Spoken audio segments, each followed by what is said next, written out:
حضرت ابراہیم کے گھر میں دو خواتین ہیں، ایک آپ کی بیوی ہیں، ایک حضرت ہاجرہ ہے، اولاد کوئی نہیں، بڑا میوہ ہے میٹھا، گھر وہی آباد ہوتا ہے جس میں بچے روتے ہیں، گھر ہوتا ہی وہ ہے جس میں بچوں کی چنچلاہٹ ہوتی ہے، بھن بناہٹ ہوتی ہے۔ حضرت ابراہیم نے ایک بچہ روتے ہوئے دیکھا تو آنکھوں میں آنسو آئے، کہنے لگے ربی حب لی من الصالحین، یا اللہ مجھے بھی نیک اولاد عطا کر دے۔ حضرت سارہ نے سن لیا، کہنے لگی ابراہیم شاید میرے بطن سے تو آپ کو نصیب نہیں، ہاجرہ سے نکاح کر لو۔ جناب ہاجرہ سے نکاح ہوا۔ اللہ تو بڑا بے نیاز ہے، رب کریم نے حضرت اسماعیل جیسا خوبصورت بیٹا عطا فرمایا۔ بیٹا کالا سیاہ ہو تو سینے کی ٹھنڈک ہوتا ہے، پر یہ تو وہ بیٹا ہے جس کی پیشانی میں نور محمدی چمکتا ہے صلی اللہ علیہ وسلم۔ حضرت سیدنا اسماعیل علیہ اتنے خوبصورت، اب جس بیوی کے ہاں بیٹا تھا بیٹھنا اٹھنا بھی زیادہ اس کے پاس، آنا جانا بھی اس کے پاس، توجہ ادھر ہو گئی۔ جناب سارہ رشک کرنے لگی، ایک دن کہنے لگی اسے چھوڑ آ جنگل میں، وادی غیر ذی زرع مکے کے پاس۔ بھائی ایک بیٹا عالم دین بنا لو، کہنے لگا روٹی کہاں سے کھائے گا؟ تیرے 5 بیٹے ہیں، کو حافظ قرآن بنا، کہتے روٹی کہاں سے کھائے گا؟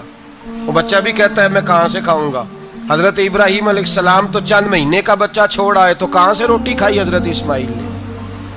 کہاں سے کھائی ان کی اماں نے روٹی؟ بھوکے مر جاتے ہیں یہ سارے۔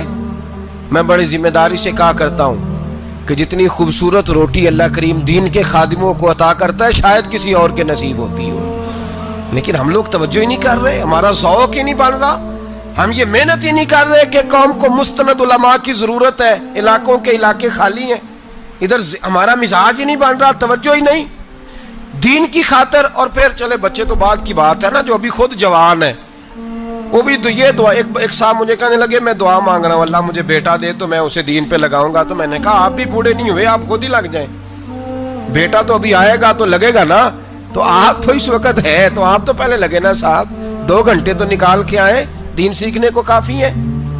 آپ اتنی لمبی سوچ رہے ہیں کہ بچہ آئے گا تو بڑا ہوگا تو وہ جائے گا تو دیکھی جائے گی، ابھی تو آپ ہیں تو آپ تو آؤ۔ حضرت ابراہیم نے بچہ وہاں چھوڑا۔ یہاں سے جو عمرہ کرنے لوگ جاتے ہیں نا، جو حج کرنے جاتے ہیں، ان کو پتہ ہے کہ وہاں دنیا کی ہر نعمت ملتی ہے، پھر بھی ڈبل ٹرپل پیسے لوگ جیبوں میں ڈال کے جاتے ہیں۔ حضرت ابراہیم جب وہاں لے کے گئے تو کوئی انسان نہیں تھا، پانی کا قطرہ نہیں تھا، 2 کلو کھجوریں، ایک مشکیزہ، بیوی کو تھمایا۔ ہمارے گھر میں ہزاروں چیزیں پڑی ہیں، لیکن وہ جو توکل ہے نا وہ ختم ہو گیا ہے۔ اللہ دے گا، حلال حلال پہ قناعت کرے، جائز جائز پہ بھروسہ کرے، رب کریم عطا کرنے والا ہے، وہ مزاج ختم ہو گیا۔ حضرت سیدنا ابراہیم علیہ السلام 2 کلو کھجوریں، ایک مشکیزہ پانی کا دے کر کے، اور وہاں بٹھایا آپ نے اپنے بچے کو اور اپنی زوجہ جناب ہاجرہ کو، اور بٹھا کر کے یہ واپس پلٹنے لگے تو حضرت ہاجرہ سلام اللہ علیہ نے آواز دی، کہا ابراہیم کس کے سہارے پہ چھوڑ کے جا رہے ہیں؟ جہاں آب زمزم کا کنواں ہے نا، جو لوگ گئے ہیں جنہوں نے صفا مروہ کی صحیح کی ہے، صفا مروہ سے باہر نکلے نا، سرکار کی ولادت کا مقام ہے، اس جگہ پہ آب زمزم کا کنواں تھا، وہاں حضرت سیدنا ہاجرہ کو بٹھایا، کوئی چیز نہیں، کوئی درخت نہیں، کوئی کھیت نہیں، کوئی پانی نہیں، کوئی کنواں نہیں، وہاں بٹھایا، اور بٹھا کر کے نکلنے لگے تو جناب ہاجرہ فرمانے لگی ابراہیم کس کے سہارے پہ چھوڑ کے جا رہے ہو؟ کہنے لگے اللہ کے سہارے پہ۔ تو پاک باز بی بی نے ایک لفظ پوچھا، کہا ابراہیم یہ میرے رب کا حکم ہے، یہ میرے، بس جن کا عقیدہ توحید مضبوط ہو ان کے لیے ایک جملہ کافی ہوتا ہے، یہ میرے اللہ کا حکم ہے۔ تو جناب ابراہیم علیہ السلام فرمانے لگے ہاجرہ ہاں رب کا حکم ہے۔ جب یہ لفظ کہے تو چاہیے تھا نا حضرت ابراہیم تسلی دیتے، تو بی بی صاحبہ تسلی دینے لگی، عرض کرنے لگی ابراہیم اگر اللہ کا حکم ہے تو پھر آپ ہماری فکر نہ کرنا، اگر یہ رب کا حکم ہے تو پھر ہماری فکر نہ کرنا، جس رب نے ہمیں یہاں تک پہنچایا ہے وہ ہمیں کبھی بھی ضائع نہیں فرمائے گا، پھر فکر نہ کرنا۔ حضرت ابراہیم آ گئے، بات آپ نے سنی ہوئی ہے، اشارہ کرنا مقصود ہے۔ 13 سال میں چلے مان بھی لیا جائے بعض روایات کی روشنی میں کہ آتے جاتے بھی رہے، لیکن مکمل دیکھ بھال اپنے بچے کی پرورش میں پورا حضرت ابراہیم علیہ السلام کا کردار، سارا کردار ماں کا تھا۔ میں جب خواتین کے بارے میں کوئی بات کرتا ہوں تو میں آپ کو اکثر کہتا ہوں کہ یہ صرف بیوی کے لیے حکم نہیں ہوتا، یہ ٹریننگ بیٹی کو دینی ہے اور بہن کو دینی ہے، یہ تربیت کریں اپنے گھر میں۔ میں تجربے کی روشنی میں یہ بات عرض کیا کرتا ہوں کہ بھائی بچے باپ کے فرما بردار اس وقت ہوتے ہیں جب اماں انہیں باپ کا فرما بردار کرتی ہے، اور بچے باپ کے نافرمان بھی تب ہوتے ہیں جب اماں انہیں باپ کا۔ میں نے اپنے کانوں سے سنا ایک دفعہ ایک بچہ اپنے باپ سے کہہ رہا ہے آپ نے تو ساری زندگی باہر گزار دی، پیسے کمانا کون سا مشکل کام ہے، دکھ سکھ تو سارے اماں نے برداشت کیے، سکولوں میں وہ جاتی تھی، فلانا کام وہ کرتی تھی، فلانا کام۔ اب یہ سوچ اس کی ذاتی تو نہیں، یہ اس کو دی گئی ہے، اور اگر اس کو یہ سوچ دے دی جائے کہ اماں کہے کہ میں تو اپنوں میں رہی ساری زندگی، میں نے تو اپنوں میں وقت گزارا، اور تیرا باپ تو کئی دفعہ جنازے بھی نہیں پڑھ سکا، اس نے تو ماں باپ ایسے دفن کر دیے، وہ اگر یہ سوچ فراہم کرے تو پھر بچہ باپ کا فرما بردار ہوتا ہے۔ اور یہ والی روایتیں ہم بیوی کو سناتے ہیں، حالانکہ کس کو سنانی چاہیے؟ بولیے، بہن اور بیٹی کو، بہن اور بیٹی کو سنائیں یہ باتیں، ان کو سمجھائیں تاکہ آگے جا کے وہ جو گھر ترتیب دیں وہ گھر بڑا عمدہ اور نکھرا ہوا ہو۔ حضرت سیدنا ابراہیم 13 سال کے بعد آئے، چونکہ گھر میں اللہ تبارک و تعالیٰ کی دوستی کا چرچا تھا، اللہ تبارک و تعالیٰ کی محبوبیت کا غلبہ تھا۔ 13 سال کے بعد فلما بالغ معہ سعیا، بیٹا جب اتنا بڑا ہوا کہ ساتھ چلنے لگا تو حضرت ابراہیم نے اپنے بیٹے کو بلا کے کہا بیٹا مجھے خواب آئی ہے، میں تجھے ذبح کر رہا ہوں، تیری کیا رضا ہے؟ تو حضرت اسماعیل کہنے لگے یا ابت افعل ما تؤمر، ابا جی اللہ جیسے حکم دیتا ہے میرے ساتھ ویسے ہی کریں، جیسے اللہ حکم دیتا ہے ویسے ہی، بولیے، ویسے ہی کریں۔ حضرت حاجرہ کو کہا کہ ایک دوست نے دعوت کی ہے تو وہاں جا رہے ہیں، بی بی مطمئن ہے، تفصیلات کی ضرورت نہیں، ختم بات، اعتبار ہے، مطمئن ہو گئی۔ شیطان پیچھے سے آیا اماں کے پاس، ذرا تھوڑی دیر کے لیے تصور جمائیے، یہاں تو پڑوسن آ کے کوئی بات بتا دیتی ہے خاوند کے بارے میں تو کئی مہینے جھگڑا جاری رہتا ہے، پڑوسن محلے دار۔ شیطان نے آ کے بتایا لفظ کیا ہے؟ کہا حاجرہ تمہیں پتا ہے کہاں جا رہے؟ کہا دوست کی دعوت میں۔ تو کہنے لگے دوست کون ہے؟ رب کریم، اور ابراہیم کا خیال ہے کہ اس رب نے مجھے حکم دیا ہے کہ میں ذبح کروں۔ تو حضرت حاجرہ کہنے لگی کبھی باپ بھی بیٹے ذبح کرتے ہیں؟ شیطان کہنے لگا ان کا خیال ہے کہ ان کے رب نے حکم دیا ہے۔ تو جناب حاجرہ فرمانے لگی اگر رب نے حکم دیا تو پھر تو مجھے شیطان لگتا ہے، تو مجھے شیطان لگتا ہے۔ کہا کیا مطلب؟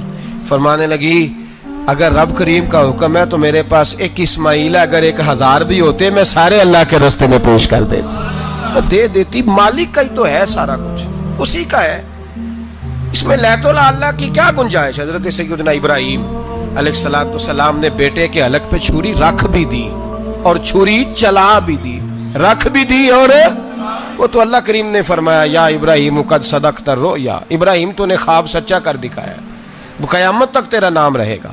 حضرت ابراہیم نے وطن بھی دیا، جان بھی دی، بیٹا بھی، اللہ کریم نے دمبے دیے، فرمایا یہ فدیہ ہے۔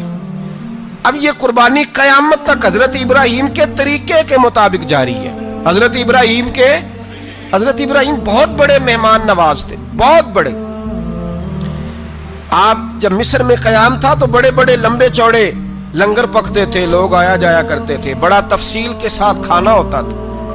مہمان نوازی آپ کی خاص صفت مبارکہ ہے، ہمارے ہاں بھی مہمان نوازی ہوتی ہے امیروں کی، بلکہ اب تو مہمان نوازی اس طرح کی ہے کہ کل تیری میرے پاس دعوت ہے اور پرسوں میری تیرے پاس ہے، وہی امیروں میں وہ چکر رہتا ہے، پارٹیاں دوست ایک دوسرے کو ڈالتے ہیں، تیری طرف پارٹی تیری طرف، اور اسی انداز میں اب یہ عید آئے گی نا ٹکا پارٹیاں ہوں گی جگہ جگہ، اور لوگ سوال پوچھنے لگے ابھی سے، کہتے ہیں قربانی کا کتنا گوشت گھر رکھنا جائز ہے؟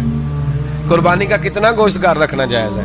سارا ہی جی، اس لیے فریزر لے لے، فریج سے نہیں کام چلے گا، سارا ہی جہاز گھر رکھنا سارا ہی جائز ہے، رکھ لیں۔ او خدا کے بندے، قربانی وہ بندہ دیتا ہے جو سارا سال ہی گوشت کھاتا ہے، صحیح کہہ رہا ہوں؟ قربانی صاحب نصاب صاحب استطاعت بندہ دیتا ہے نا، تو وہ سارا سال ہی گوشت، تو سارا گھر میں رکھنا بھی جائز ہے، لیکن سارا دے دینا بھی تو جو آ رہی ہے اس پہ کیوں توجہ کرتے ہو؟ جو دوسرا جائز ہے اس پہ کیوں نہیں عمل کرتے؟ سارا تقسیم کر دیں، بات ختم ہوئی۔ یقین کریں محرم میں جا کے دوست ٹیلی فون کر کے سوال پوچھتے ہیں، کہتے ہیں صاحب سنا ہے قربانی کا گوشت محرم میں کھانا جائز نہیں۔ میں کہ نہیں، ربیع الاول چ بھی جائز جے، رجب رمضان تک کھاؤ، کوئی بندہ نہیں منع کرتا، اس لیے کہ کسی کو دینا تو پسند ہی نہیں۔ یا پھر اس میں سے جو خاص خاص چیزیں ہیں وہ اپنی فریج میں، اور باقی جو ہے وہ دوسروں کے لیے۔ یہ کیا طریقہ ہے ہمارا؟ قربانی اسلام کا ایک خوبصورت ترین عمل ہے، یہ محبوب ترین عبادت ہے اللہ تعالیٰ کی۔ قربانی اپنی فضیلت کے لحاظ سے، عظمت کے لحاظ سے، اپنی بلندیوں کے لحاظ سے دین میں بڑا مقام رکھتی ہے، لیکن ہر چیز کا رنگ روپ بدل دیا جاتا ہے نا، چونکہ قربانی چلی آ رہی تھی حضرت ابراہیم خلیل اللہ علیہ السلام سے، تو اہل عرب جو تھے مشرکین مکہ قربانی کا تعارف وہ بھی رکھتے تھے، پر وہ قربانی کی حقیقت کو، قربانی کی حکمت کو، قربانی کے حسن کو، قربانی سے پھوٹنے والی روشنی کو سمجھنے سے ناآشنا تھے۔ وہ کیا کرتے تھے کہ جب وہ کوئی قربانی کا جانور ذبح کرتے تو اس کا جو خون ہوتا وہ بیت اللہ شریف کی دیواروں کے ساتھ مل دیتے۔ قربانی کے جانور کا جو گوشت ہوتا وہ لا کے بتوں کے سامنے رکھتے کہ یہ خون کعبے کی دیوار سے خون ملنے سے اور بتوں کے آگے گوشت رکھنے سے شاید ہماری قبولیت ہو جائے گی، ہم نے جانور ذبح کیا ہے۔ کمال ہے میرے رب کریم کی کتاب کا انداز بھی۔ قرآن مجید مختصر الفاظ کے اندر، مختصر جملوں کے اندر، اجمال کے اندر اتنی بڑی تفصیل بیان کر دیتا ہے کہ انسان کے ذہن کے، دل کے، دماغ کے دریچے کھل جاتے ہیں۔ اللہ کھانے پینے سے پاک ہے، بے نیاز ہے مالک۔